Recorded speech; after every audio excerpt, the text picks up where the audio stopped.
semuanya, perkenalkan saya Aira Masayu dari SMA Negeri 4 Medan, kelas 10-4. Di video kali ini, saya akan membahas bagaimana agama dan kebudayaan Hindu-Buddha bisa masuk ke Indonesia. Kalau kita lihat peta, Indonesia itu letaknya sangat strategis, karena berada di jalur pelayaran yang menghubungkan wilayah barat dan timur. Jadi sejak dulu, banyak kapal dagang dari berbagai bangsa singgah di Nusantara. Dari sinilah terjadi hubungan antara Indonesia dan India yang tidak hanya dalam bidang perdagangan, tetapi juga kebudayaan, termasuk agama.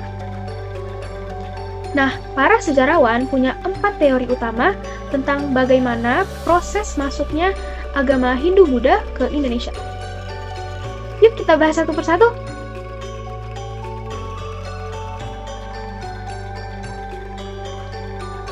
Menurut teori ini, agama Hindu-Buddha masuk melalui para pedagang India dari kasta Waisya. Sejak abad ke-1 Masehi, hubungan dagang antara Indonesia dan India sudah terjalin. Para pedagang India datang untuk berdagang, lalu ada yang menetap, bahkan menikah dengan penduduk lokal. Dari interaksi inilah, ajaran Hindu-Buddha mulai dikenal dan menyebar.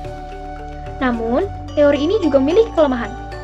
Kalau memang pedagang yang menyebarkan agama, seharusnya pengaruh Hindu-Buddha hanya berkembang di daerah pesisir.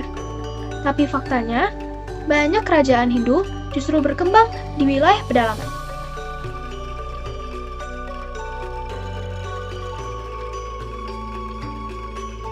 Menurut teori ini, agama Hindu-Buddha dibawa oleh para ksatria atau bangsawan India yang sedang mengalami konflik atau peperangan di negaranya. Mereka datang ke Indonesia, lalu mendirikan koloni atau kerajaan baru, dan memperkenalkan sistem pemerintahan serta agama Hindu-Buddha. Namun, kelemahannya adalah tidak ditemukan bukti tertulis yang menunjukkan adanya penaklukan atau kolonisasi oleh kaum ksatria India di Nusantara.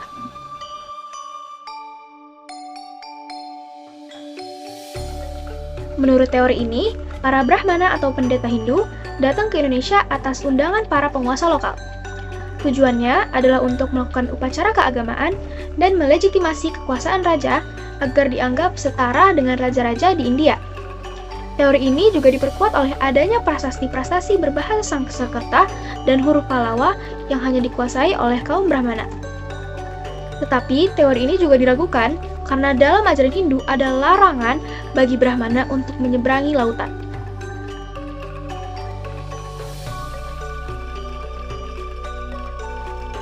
Menurut teori ini, justru orang Indonesia sendiri yang aktif belajar ke India. Mereka pergi ke India untuk mempelajari agama dan kebudayaan Hindu-Buddha. Setelah itu kembali ke Nusantara, dan mereka menyebarkan ajaran tersebut kepada masyarakat. Teori ini menunjukkan bahwa bangsa Indonesia tidak hanya menerima pengaruh luar secara pasif, tetapi juga berperan aktif dalam proses penyebaran budaya. Jadi, itulah pembahasan mengenai masuknya agama dan kebudayaan Hindu-Buddha ke Indonesia. Dari keempat teori tersebut, teori Waisya, Brahmana, dan arus balik dianggap paling kuat karena didukung oleh bukti-bukti sejarah dan kondisi sosial masyarakat. Yang jelas, masuknya agama Hindu-Buddha memberikan pengaruh yang sangat besar terhadap perkembangan kerajaan, budaya, dan kehidupan masyarakat Indonesia. Terima kasih sudah menonton, semoga video ini bermanfaat dan dapat menambah wawasan kalian semua. Dadah!